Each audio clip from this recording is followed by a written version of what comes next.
All right, everyone. Welcome back to my channel. My name is Dr. Anwar Youssef Dunbar, and this is Big Discussions 76 Entertainment and Media. Yes, that logo is brand spanking new, kind of like Tony Stark's. Where's Tony on the shirt? Yeah, Tony's like right there. Kind of like Tony Stark's Iron Man suit. Though when Tony made the Iron Man suit in the movie, he had to make updates to it and whatnot. So give me 1 second here. I'm going to send an alert over to my original channel in case folks want to listen in on this. I shared on my community tab that Clarence Williams III passed away. And that resonated with a lot of people over on my main channel. So give me 1 second here while I share this. Let me refresh the screen. Okay, it's live. And I am simulcasting over on Facebook. If you're watching on Facebook, please give this a like or a heart or whatever you see fit. I'm always conflicted about sharing over to Facebook and simulcasting over to Facebook. Shout out to David Lorenzo Glover, the controversial counselor, because I have my Facebook network is vast and I have coworkers over there, and you never know when they're going to say, hey, he was on YouTube, doing this and this. So anyway, let me share. I see Buckeye Alex has rolled in. Let me do the share here. Let's see, doing a brief stream over. Social media is all about eyeballs.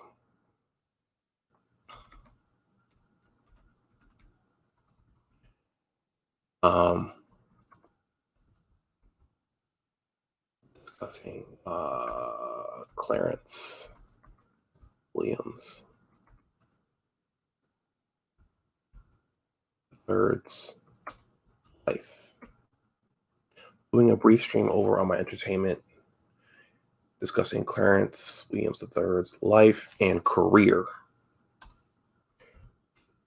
I said on my sports channel earlier, when Tommy Sotomayor, I can't say it, when Tommy Sotomayor, when I was watching him years ago when he started a show and he'd be sitting there typing, I never really knew what he was doing, but now I understand that he was getting the word out and letting people know that he was live. So thank you for being here. If you're new, please subscribe to the channel and please give this stream a like.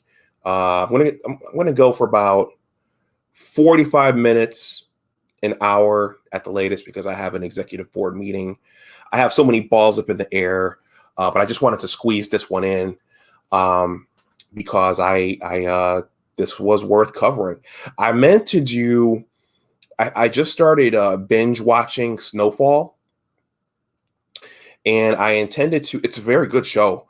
I'm in season 2 now. I found it on Hulu, and I intended to do a little crude, quick and dirty review of season 1. But you all have probably seen Snowfall already, so it'll just be review for you at this point. So I decided to at least get through season 2, and then I'll start creating some content on Snowfall. I think I originally set the live stream for Friday, and then I set it for yesterday, and then I sat down and started watching the Clippers and the Dallas Mavericks, and then I forgot. I didn't realize that the broadcast was still sitting there at 8 o'clock at night when I was bringing my food back, and I said, "Oh my gosh, I have to reschedule that." Anyway, so I will do that. I apologize if anyone was looking for that, and I just had a busy Sunday. So, okay, so this live stream, I was sitting eating my dinner last night, and watching something else on YouTube, and I was, going through my phone, seeing what was there, looking over on Twitter. I'm a blogger, so I'm always looking at what's happening on Twitter, and I saw this. And this is the second. I think this will be the third offering on this channel discussing the passing of one of our entertainment icons. Well, I consider this man to be an entertainment icon. So I saw this right here. This tweet was from a gentleman named Reggie Watkins, and it said, "Rest in peace, Clarence Williams III. He was amazing in everything. Please watch him in Sugar Hill, Half Baked, and Purple Rain." Okay. I'm going to scroll down to my tweet, which is here, right underneath. Of course, I mean, look at how many people this resonated with. This got 2,493 retweets and quotes and almost 10,000 likes. I'm sure. Well, yeah, this is real-time metadata, so this is where it is right now today. But I wrote, on Star Trek Deep Space Nine, he played the leader of a pack of Jem'Hadar, and he killed it. He also killed his Vorta at the end before allowing Captain Sisko and the others to leave. I hoped they would have brought his. I hoped they would bring his character back in the war with the Dominion, but they never did. Rest in peace.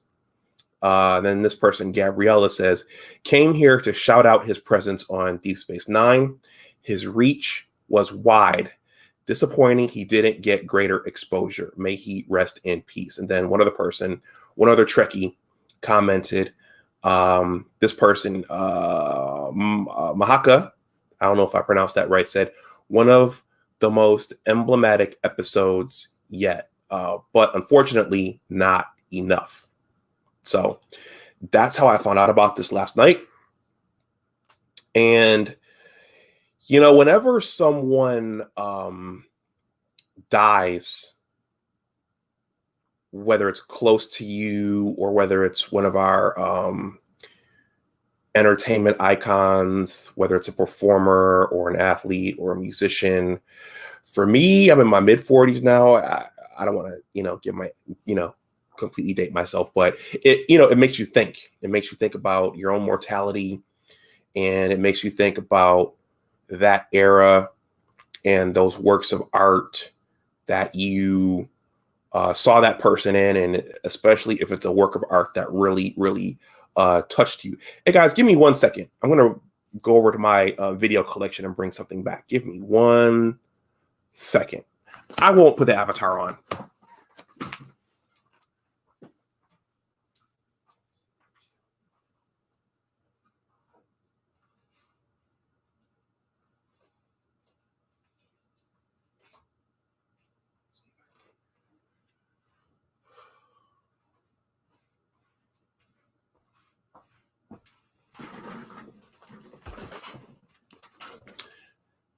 Let's see. I'm going to read some comments here. Just being lazy. Thank you for being here. Buckeye Alex says Purple Rain. Yep. Sugar Hill. The Mod Squad. He says, "I cried a bit when I got the news this morning. I grew up on him." Indante S says, "Love that episode. I'm dead. We go into battle to reclaim our lives." Yep. Let me see if I can remember the line. Yeah, but I can't remember it verbatim, but I'm going to get to that. The Jem'Hadar had their code, and the Jem'Hadar were ruthless. But I'm going to get to that. Okay, I'm going to read an article. I have a few pictures queued up here of him over the years in some films that I remember him in. And I'm going to talk about what for me was his most memorable role. And then I'll wrap this up. So let me stop the screen share. And that line, that character, First Metaclan, that's my name for this stream, First Metaclan.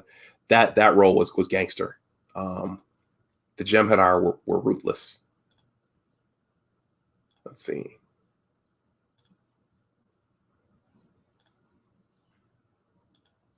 All right. Obviously, there were numerous articles online about this. Hey guys, please hit that like. I imagine uh, the viewers will go up and down, but if you come in, please definitely hit that like. Any engagement helps. So as you can imagine, there were many articles online when I did a Google search, and I chose this one from the New Yorker. It reads as follows. Clarence Williams III, Mod Squad and Purple Rain actor, dead at 81. So he had a relatively long life for a man. So that's a nice long life for a man, a black man especially. This is dated June 7th, which is today. Yeah, that's today. And this was written by Robert Bailey Miyato. Okay. Clarence Williams III broke new ground as hippie detective Link Hayes on the Mod Squad from 1968 to 1973. Has died after a battle with colon cancer. Wow, he was 81. Yeah, I didn't know what exactly it was. And because of the year that I was born, I have no memory of the Mod Squad, aside from being mentioned. I think some wrestlers might have stole the name at one point, either in the WWF or the AWA or the NWA. But, and I never really went back and watched old episodes of the Mod Squad. So I have no knowledge of the Mod Squad. If you're coming in, please like the stream, especially on the YouTube side. And if you're new, please subscribe. I'm looking for, this is my smallest channel, but I'm still looking to grow it. Williams passed away Friday at his home in Los Angeles. His manager, Alan Mindel, confirmed in a statement on Sunday. Okay, so it wasn't official until Sunday. Born on August 21st, 1939 in New York City, the veteran talent got his big break on Broadway. He earned a Tony nod as Best Featured Actor for his stellar work in 1964's Slow Down on the Killing Ground, launching a career that spanned 5 decades on stage and in television and film. It's fascinating how so many actors get their start by just doing theater. So also, if you guys want to leave something in the tip jar, that information is below this video as well.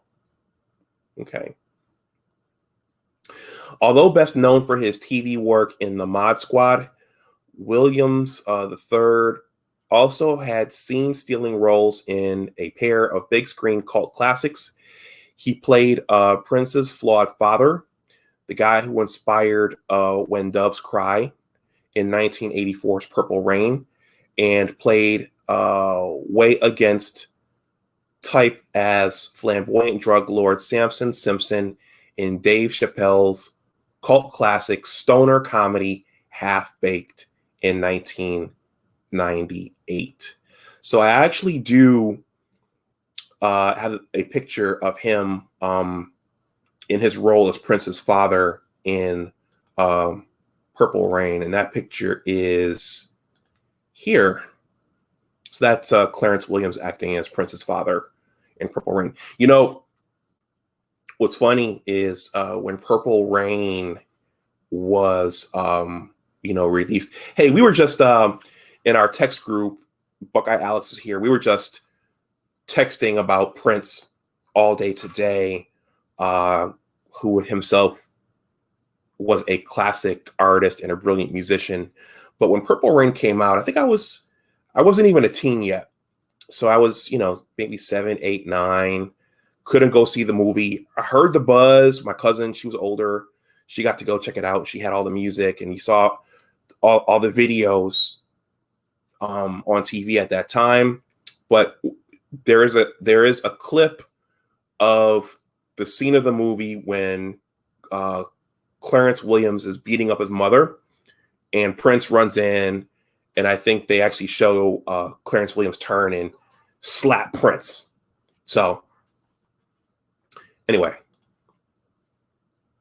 and there's a picture of him, a younger version of himself right there in the Mod Squad. Clarence Williams III, at the height of his Mod Squad fame in the 1970s, the veteran actor died Friday at his home in Los Angeles. Still, it was his ultra cool counterculture cop that fans remembered best, and he didn't mind one bit. All most people know about me is the 2 hours they've invested in a movie theater or the time spent in front of their TV, Williams III said in a 1999 interview, according to the Daily Mail. There's so much entertainment out there right now, it's difficult to break through and become part of the national consciousness. It's nice to be recognized, and I have no problem with it at all. There's another picture of him. I guess that's in the Mod Squad. This says Link Hayes. Let me see if I can close this. Dismiss. Okay. Link Hayes, Clarence Williams III, Julie Barnes, Peggy Lipton, and Pete Cochran, Michael Cole were 3 hip young undercover cops with plenty of attitude in the Mod Squad. Okay. Yeah, I'll have to sit down and watch this because I never really watched it. Let's see. His enduring work left an incredible mark on generations of fans. When I was a kid growing up in New York City, Clarence Williams III was a face on TV that I identified with, that inspired me. Singer-actor Lenny Kravitz, wow, Lenny Kravitz is 57, said in homage to the late actor. From the Mod Squad to Purple Rain and Sugar Hill, he always performed with a dynamic energy. Rest in power, King. Okay, so that's Lenny Kravitz's tweet. And there's Clarence once again as a younger man with his fro and his glasses, showing his 70s swag.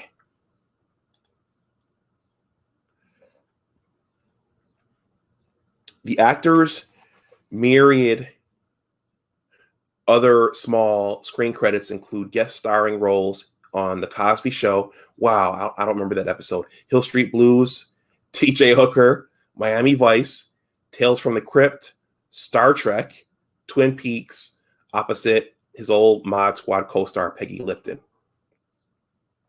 His other feature film appearances include The General's Daughter, Reindeer Games, I'm Gonna Get You Sucker, and The Butler. Oh, so he was in The Butler. Okay. I'm assuming that's Lee Daniels, The Butler. Here he is as an older man. Clarence Williams III as Colonel Fowler in the 1999 feature film, The General's Daughter. Okay. I'll keep this picture queued up for now, because that's 70s style, man. You can't, yeah, that 70s style, you can't beat it. Let me see. All right. If you're new coming in, please click the like. So I'm going to run through some pictures here. I gathered up a few earlier today, and then I'm going to talk about what might be his most memorable role for me. One that I didn't know he played until much later on. Let's see. So here. Does anyone know what movie this is from? This was not released in the movie theaters. This movie was on HBO. I'll show the picture again. Does anyone know which movie this is from? Okay, it was about a basketball player. He had a minor role in this one. Okay, that was from the mid-90s. That was from the movie about Earl the Goat Manigault. I don't know if you guys are familiar with Earl the Goat Manigault, but he was one of the basketball phenoms that didn't make it. And they apparently he was a shorter guy, but he could dunk. And yeah, Don Cheadle played Earl the Goat Manigault in that film. And Apparently, I was at Johnson C. Smith University. Let me stop the screen share here. I was at Johnson C. Smith University when that movie was released on HBO, and I remember sitting in my dorm room watching it. If you're new coming in, please like the stream. Let's get it at least up to 10. I only have a few. I'm not going to get a big crowd for this one, but please hit that like. Coincidentally, I was at Johnson C. Smith University, and Earl the Goat Manigault did pass through Johnson C. Smith University, and apparently he was recruited to play for one coach. That coach left. I got a like over on Facebook, and the coach who left, and the coach who replaced that coach was played by Clarence Williams III. And apparently, if the story is accurate, that new coach was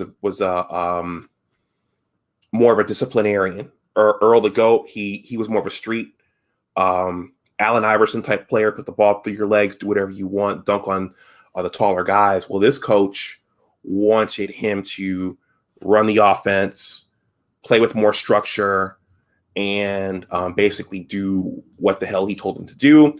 And in the iconic scene, I think Earl finds out that his mentor died, and then he's in his own headspace, and then he just takes the ball down the lane and just dunks it in slow motion. And this is the image of the coach looking at him forsake the offense and go and dunk the ball. So Clarence didn't have a large role in that movie, but it was very, very memorable. If you're new coming in, please hit that like. We already talked about this one. This was him in Purple Rain. So this was Prince's troubled father. And again, there was an iconic scene in the video when Doves Cry, when they show his father basically abusing his mother, and Prince runs in with his jerry curl and his, flannel shirt, and he tries to stop his father from beating up his mother, and his father turns around and, whacks him. And I think at the end of the movie,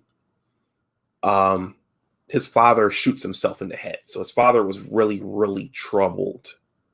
So I didn't understand Purple Rain when I first saw it. It was very complex. It was very deep. I didn't understand it.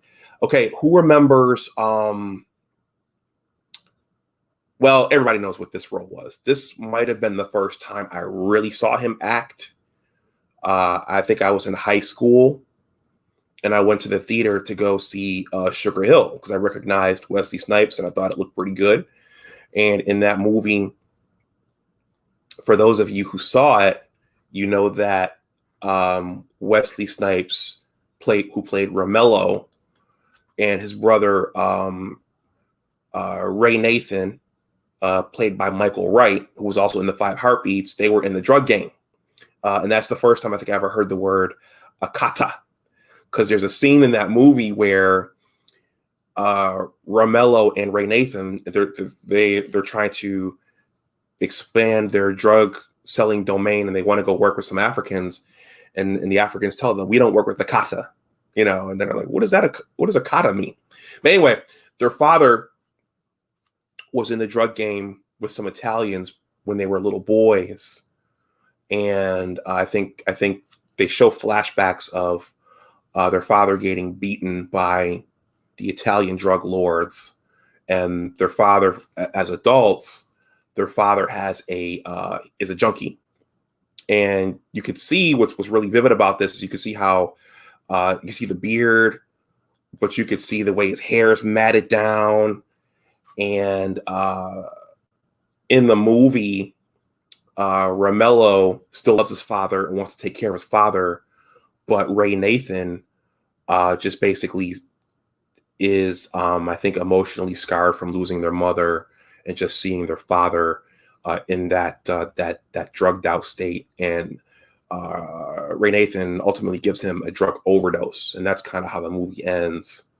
Of course, Romello ends up with Teresa Randall, and they have a child. I think he's a paraplegic at the end of the movie. But this is the first time I remember seeing Clarence act.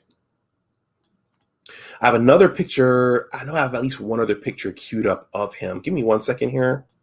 And you guys can leave your memories of Clarence Williams III in the chat as well if you have them. I thought I had at least one more picture before I got into the Star Trek pictures.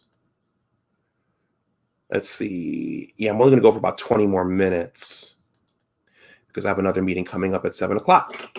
Let's see. I thought I had another picture of him. Okay, there's that one, that one,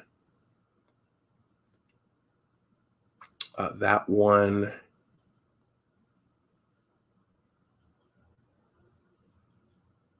Thank you guys for being patient.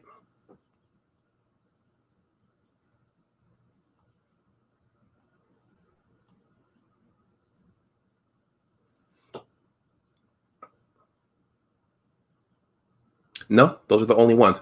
Okay, so the name of this stream is actually remembering Clarence Williams and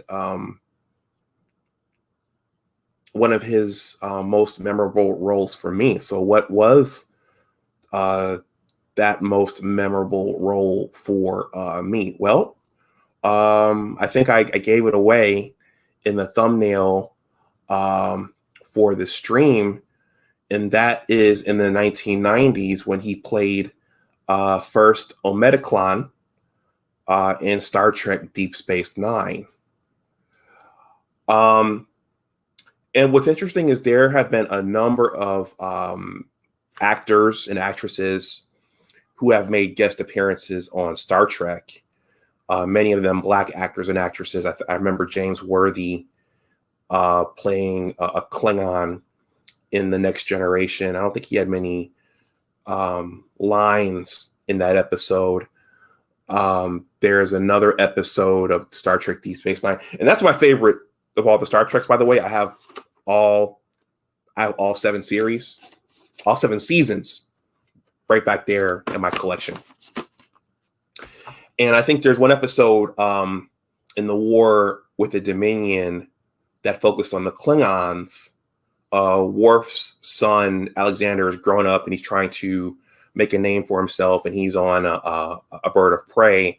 Gabrielle Union was in that episode. You wouldn't recognize her because she's got on all the makeup and the all the Klingon garb and the armors and stuff. But sure enough, as I was watching that episode, I saw Gabrielle Union go across the screen. I was like, whoa, Gabrielle Union was in that episode. So similar deal with Clarence Williams III. When I first saw this episode, I had no idea that was him. That's first Omediclon. So I'm just gonna finish the stream off by talking about what happened in that episode, because as who's the commenter here? As Dante said, that was a killer, that was a gangster episode. So that episode was entitled To the Death. I think it must have been in season 2 or season 3, because at the end of I think it might have been season 3, because I think at the end of season 2, that's when they first introduced the Dominion and the Jem'Hadar. So Deep Space Nine, that was my favorite installment of Star Trek. It wasn't the original series. It wasn't The Next Generation or Voyager or Enterprise. It was Deep Space Nine. It took place on this station here, which was a former Cardassian station.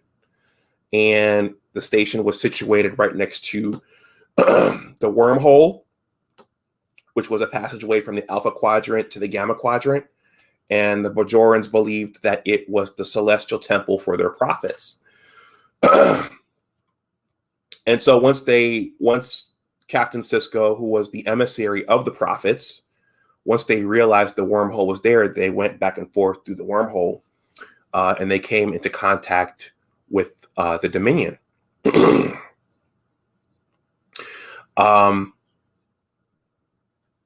I have another picture here that I wanted to use. And it took me back to my sports folder. thank you guys for being here. You guys could be anywhere else. I know Kendra D was going, doing a stream. I was just watching her before I started this one. There it is. And so it turns out that the Dominion, they had this army called the Jem'Hadar, which is there's Clarence right there. There's Clarence right there in front of his pack. They had these warriors called the Jem'Hadar, which was their genetically engineered army. And as you can see here, they all have this white tube running from their I guess would be their artery or whatever, running to the bottom of their jaw down into their body, and that was to feed themselves the Ketracel white. That was the food source and the energy source that the Dominion used to keep them enslaved. That character right there in the front with the odd looking ears eating, that is a Vorta. That's Wayun, played by Jeffrey Combs. And the Vorta were the intermediaries between the Jem'Hadar and the Founders. The Founders were actually the shapeshifters. Those of you who watched, you know who Odo is, but they were shapeshifters. They were the master race. They created those races below it, the Vorta and the Jem'Hadar. And we later found out that there were multiple clones of Wayun. There was Wayun 2, Wayun 3, Wayun 4, Wayun 5, until the final episode, or the final couple of episodes. But in this particular episode, to the death, Captain Sisko and some of the crew, they're on the Defiant, cruising the Alpha Quadrant, or maybe they were in the Gamma Quadrant that episode, and they came upon a Jem'Hadar ship that was basically blown to bits and disabled. I always thought their ships looked like little beetles or bugs. But they found that there were survivors on that ship, and they beamed them over. And the survivors that they beamed over were actually Wayun and his band of Jem'Hadar, led by first a Metaclon, who was played by Clarence Williams the third. And so I'm not gonna belabor this, guys, but to make a long story short, there was a band of another Jem'Hadar who had gotten a hold of these portals, these interdimensional portals, and Captain Sisko and Wayun, they decided, okay, we have to go and stop these guys, or else they're going to wreak havoc upon the entire Alpha Quadrant and Gamma Quadrant. So they join forces and they go and hunt these guys down. So much of the show is Captain Sisko's Starfleet officers learning to work with the Jem'Hadar, which led to some very, very interesting dynamics. There was a dynamic where the Jem'Hadar, they'd heard of Klingons, and Worf was on the ship, so they wanted to fight a Klingon. And so there were these bubbling tensions for the entire show. And in one instance, a fight breaks out between Worf and the second, because the Jem'Hadar, they're designated as the first, the second, the third, the fourth in the group. And first, the Metaclon, played by Clarence Williams III, walks up to his second and says, "Hey, look, I told you not to fight with the Starfleet officers." And he says, okay, you know what I have to do? And he sits there and he snaps his neck. And then first the Metaclon goes to Captain Sisko and says, "Okay, I disciplined my officer. Now you discipline yours." And Captain Sisko said, "I am, but I'm not going to kill him." And first the Metaclon says, "You know what? You're weak for that. And I might get you out on the battlefield when your head is turned." So they join forces. They end up defeating the rogue Jem'Hadar. And then at the end, they're all talking, and they say, "Okay, you fought well. We've secured the portals and whatnot." And then Wayun beams down with his container of Ketcher So White, and he says, "Oh, good, you guys did, you guys secured it, you guys defeated the rogue Jem'Hadar, this is good." And then all of a sudden, first the Metaclon, he's sitting there listening to it, and he turns and he vaporizes Weyoun, and Cisco's looking like, like you just killed your what's the word I'm looking for? Your superior.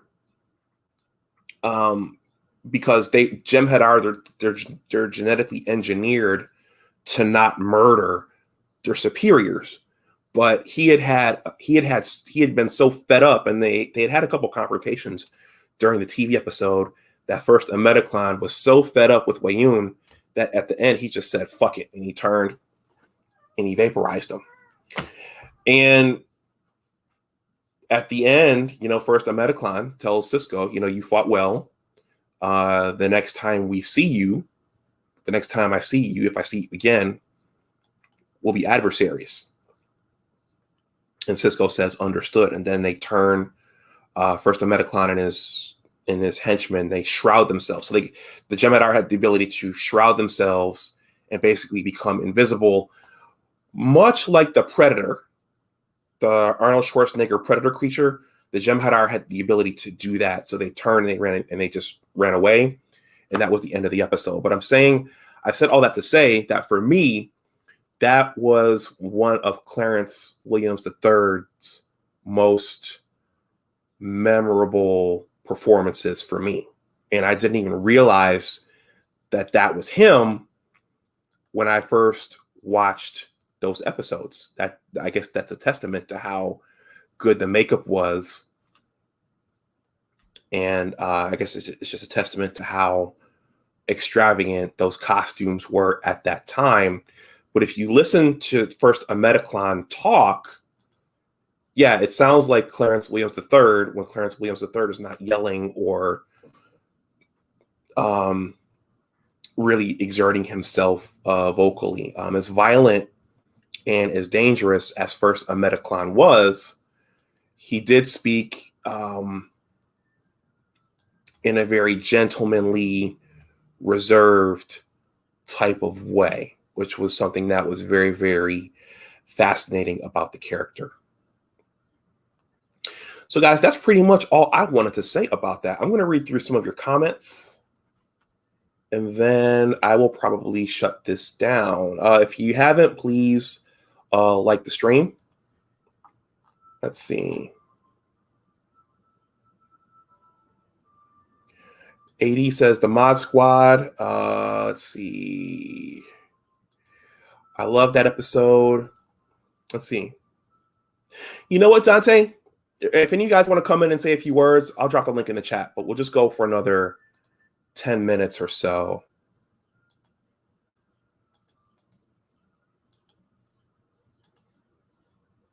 Yeah, the link is right there. If anyone else wants to come in and say something about this, you're welcome to come in. Let's see. I think you thought the Earl the Goat Manigault movie was up against the wall. Nope, it was the Earl the Goat Manigault movie. Don Cheadle starred in that movie. Yeah, it was a great movie on HBO. It didn't go to the theaters. Alex says small role but great in The General's Daughter. I don't remember that movie that much. Karina Henry, welcome. Always good to see you. Says yes. Star Trek Deep Space Nine, my favorite. I love it too. Some Avery Brooks. Okay, so you're a fan of Avery Brooks. Yep, Avery Brooks as the leading character, as the emissary. Yeah, Avery Brooks became one of my favorite actors after that. Let's see. She says, Discovery is not even close to being as good in my book to this iteration of the Star Trek franchise, Deep Space Nine. Yep. Deep Space Nine was layered. It had, obviously you had the space exploration, you had the multiple alien species, but you also had religion. They had a religion and prophets and gods and all kinds of mature real world themes, more so than any of the other installments at that time had visited. But the religion piece was huge. Corrine says, my favorites are Captain Sisko and Picard. I love me some. All right, she loves her some Avery Brooks. Dante says, he did that because Wayun thought it was the white that kept him loyal and treated him as such. But they were loyal to the founders regardless. That's a good point. That's a good point. And there's a really cool scene in that episode where Sisko is on the turbo lift with Wayun and First Metaclon. And you can really feel the tension in that exchange. And at the end, both of them really turn and just go like this. And you can that tension between Wayun and First Metaclon is really, really palpable. You could cut it with a knife. They played that really, really well. James Campbell says, Tales from the Hood, or as an Uber driver, this ain't no Uber car, okay? Herbert Lewis, the Big Bad Wolf, has entered the building. He says, similar to Darth Vader, played by James Earl Jones. Hey, y'all, Herbert and David, they're going to have another barn burner tonight over in the Counselor's Corner. Jeez, it's been a long work day. Over in the Counselor's Corner, David and Herb are going to have another barn burner. So I'll probably share that on my community tab on my original channel when they go live around 9 o'clock. It's always interesting over there in the Counselor's Corner. Okay, so we're almost at 45 minutes. It's almost 6:30. So those are my memorable roles for Clarence Williams III. I feel like he was in something else. I mean, he was in, damn near everything. I mean, if you figure he started kind of like Yaphet Kotto. He started his acting career as a classical actor on the stage. And then he was just in movie after movie after movie after movie. So, you know that quoting the Green Mile, we all owe a debt, some earlier than later. But whenever someone like this dies, it makes me reflective and it makes me think. And it makes me think back to what I saw them in the first time I saw them and what roles they really touched me with. And yeah, I would say for me, not having watched the Mod Squad growing up, it stopped even before I was born. But I would say, yeah, it was because Purple Rain, again, I didn't see Purple Rain until I was older. Sugar Hill, the Earl of Manigault movie, and also Deep Space Nine. Because I haven't seen all of Clarence's movies, but at this point, maybe I'll go ahead and take a look back at everything that he was involved in. Let me take a look at the likes one more time. Yeah. If you're watching this on the playback, also please like the stream. I decided to do this one last night when I saw the news on Twitter. And I'm going to get back to the Code of the Street. I'm going to binge watch Snowfall some more. That's an interesting show. I mean, I've seen a lot of drug stories, but there's violence in Snowfall. There's some really grisly stuff that happens in Snowfall. Snowfall is pretty lit. Yeah, Snowfall is pretty lit. There's some surprises in that one. Corrine Henry says, yes, I remember him in Purple Rain. Rest in peace. All right, everyone. I think I'm going to shut this down now because I have an executive board meeting at 7 o'clock and I want to go outside and I'm going to go and participate in the meeting from my cell phone.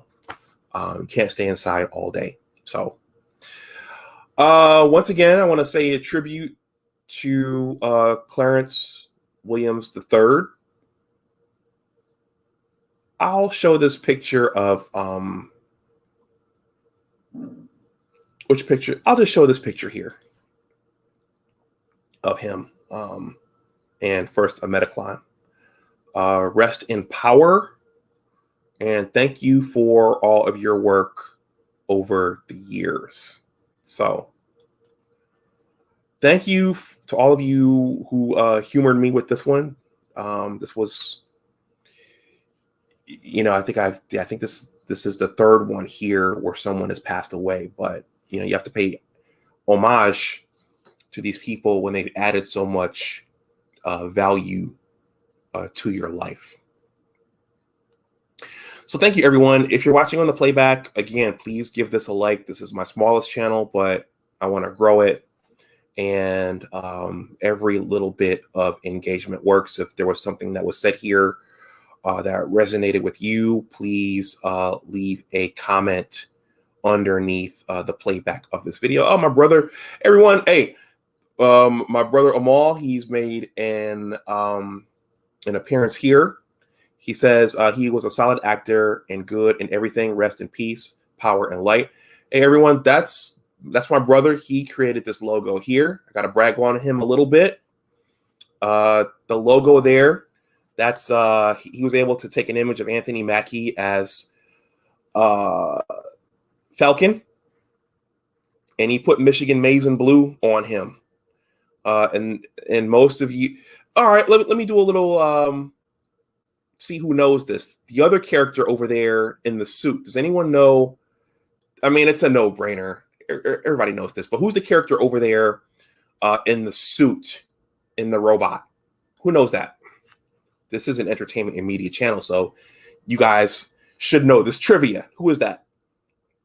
Oh, wait. Corinne Henry says, love family working together. Yeah, my brother, he does some other stuff, like he makes trailers. So sometime soon he's going to come on and we're going to talk about his Justice League trailer. But who knows who the other character on this logo is besides Falcon? Who can answer that?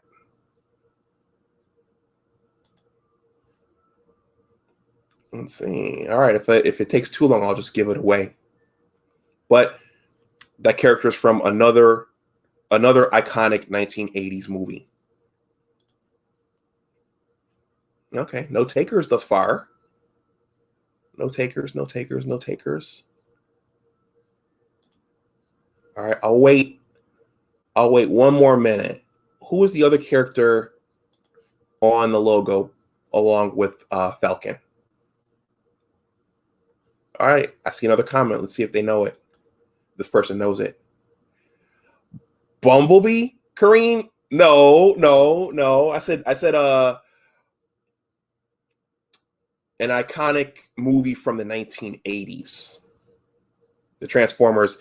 Well, there was the animated Transformers movie, but it's not that. I'll take one more. My brother says she's 2-0 versus the Xenomorphs. Okay, there's a giveaway there. Xenomorph in close quarters combat. There's another giveaway, another hint. Here's another hint. I did a little remembrance stream of Yaphet Kotto. There's another hint. Anybody?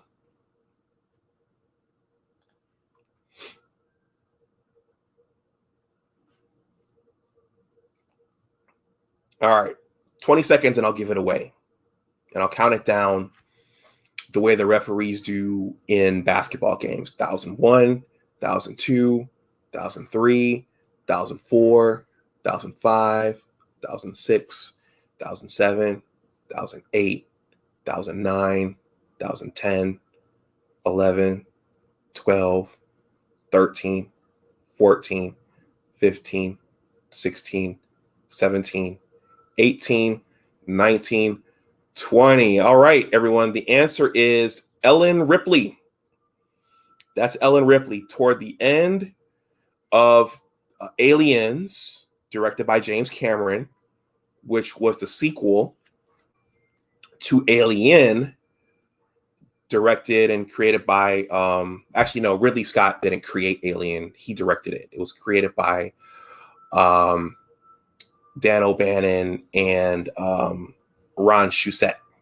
That's who actually wrote up the idea for Alien. But Ripley was the main character in the majority of those Alien movies.